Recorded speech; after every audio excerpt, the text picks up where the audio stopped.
একবার একজনে বলছিল অনেক আগে যে হুজুর আমি মোবাইল চালাইলে আপনার অসুবিধা কি? আমি না, আরে বেউকুফ, আমার অসুবিধা কি বেটা? অসুবিধা তোর বেটা, সমস্যা বেটা। তোরে ফিরাইতে চাই বলে বলছি বেটা, তোর পরিবর্তন চাই বেটা, এই আশায় বলি বেটা। তোর ভাত আমি খাই না, আমার ভাত তুই খাস না বেটা। তোর মতো ফালতু বেটা জাহান্নামে গেলে, তুই বরবাদ হয়ে গেলে আমার সমস্যা কি বেটা? এই জন্য চরিত্রহীন লম্পট ছেলে মনে রাখো, তোমার মতো অপদার্থ যদি জাহান্নামী হয় তো আল্লাহ তাআলার জান্নাতে যাওয়া বান্দার অভাব পড়ে নাই।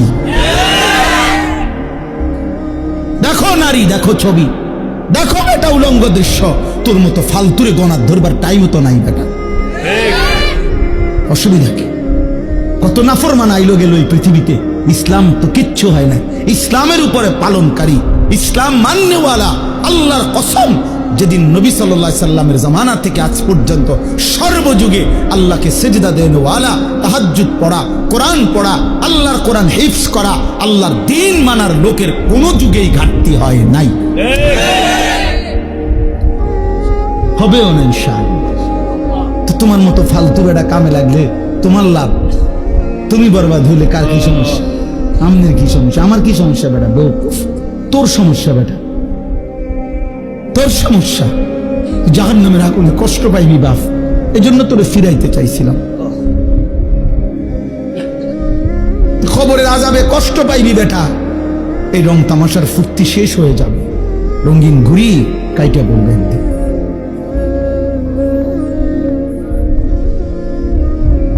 রঙিন ঘুড়ি একদিন কাইটা পড়বে, এই চুলের পেখম একদিন কেউ দেখবে না,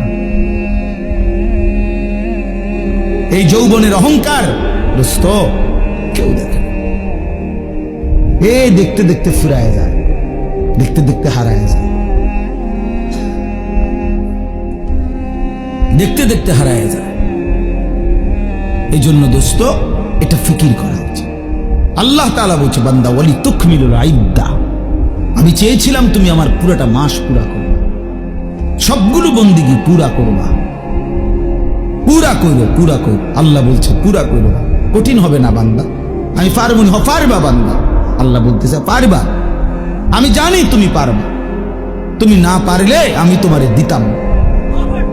লা ইউকাল্লিফুল্লাহু নাফসান ইল্লা উসআহা, আমি আমার বান্দার উপরে সাধ্যের অতিরিক্ত কিচ্ছু চাপাই না, কিচ্ছু চাপাই, কিচ্ছু চাপাই না। আল্লাহ তাআলা কোনো বিষয় কঠিন, কি পরিমাণ ইহসান কারম করছেন। আমরা কিতাবে পড়ছি, আল্লামা ইমাম ইবনুল কাইয়িম আল জাওজি রাহমাতুল্লাহ আলাইহি বলছে যে আল্লাহ সবচেয়ে বেশি কোন ইবাদত করতে বলছে? একটি ইবাদত কেবল, আনলিমিটেড, সেটা হলো জিকির। জিকিরের কোনো কি নাই, পরিমাণ নাই।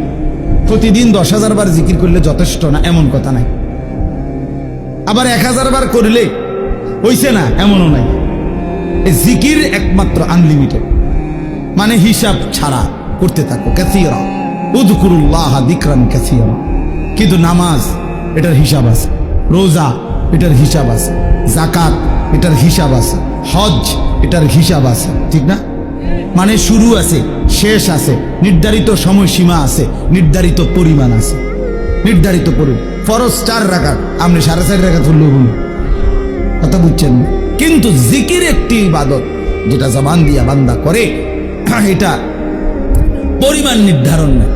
তো আল্লামা ইমাম ইবনুল কাইয়িম রাহমাতুল্লাহ আলাইহি বলে যে আল্লাহ তাআলা জিকিরকে হিসাব ছাড়া আনলিমিটেড বলছেন, করতে থাকো, করতে থাকো, বাড়াইতে থাকো, বাড়াইতে থাকো, কাসীরা কাসীরা, বাড়াও বাড়াও বাড়াও, আরো আরো আরো। তো আল্লাহ তাআলা এই জিকির করার জন্য যে জিহ্বাটা দিবেন, যে অঙ্গটা, এটার নাম জিহ্বা, তো এটা বানাইছেনও আল্লাহ তাআলা এমন, যেটা করতে বলছেন আনলিমিটেড, এটা করার জন্য এমন একটি অঙ্গ দিছেন, এটাই একমাত্র মানব দেহের অঙ্গ, যেটা একই সাথে লক্ষবার কোটিবারও ব্যবহার করলেও এটা কোনো অসুবিধা হয় না। কিন্তু সমপরিমাণ না, তার কাছাকাছি যদি অন্য কোনো অঙ্গ দিয়া কোনো ইবাদত বান্দা করত, সে পারত না। যেটা আল্লাহ যেমন দিছেন ওইটার জন্য অঙ্গটাও দিছেন কি ওইরকম। এখন মনে করেন 1000 বার আমি বললাম আপনার ঘরে সুবহানাল্লাহ পড়েন, তবে শর্ত হইল আপনারা প্রত্যেকেই এই প্রত্যেকবারে একবার হাত উঠাইবেন, একবার হাত নামাইবেন, এটা হইল আইন। জিকির করবেন কয়বার? 1000 বার। তবে প্রত্যেকবারে কি সুবহানাল্লাহ সুবহানাল্লাহ সুবহানাল্লাহ সুবহানাল্লাহ এমনি আমনি উড়াইয়াছেন নামাই আছে। বুঝেন নাই কথাটা?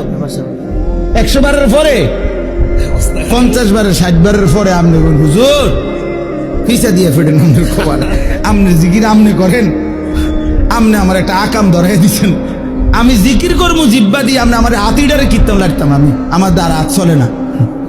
ঠিক কিনা বলেন? এই হাত কি হয়ে যাবে? অবশ্যই, মানে এটার পারতেন না, আপনি এতক্ষণ পারতেন না।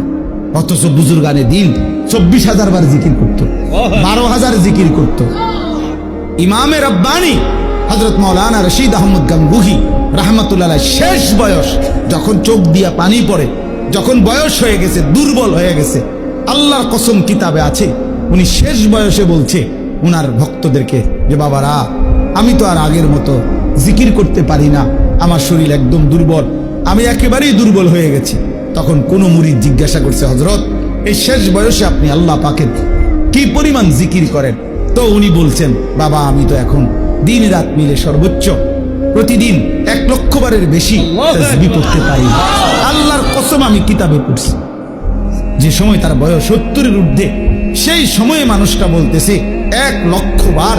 এখন দুর্বলতার কারণে এর বেশি করতে পারে না। এই মানুষটা 40 বছর বয়সে কি পরিমাণ জিকির করছে। হ্যাঁ, উজানিওয়ালা এত জিকির করে কেন? চরমনাইওয়ালা এত জিকির করে কেন? বুঝেন নাই কথাটা? এর পিছনে কাহিনী আছে।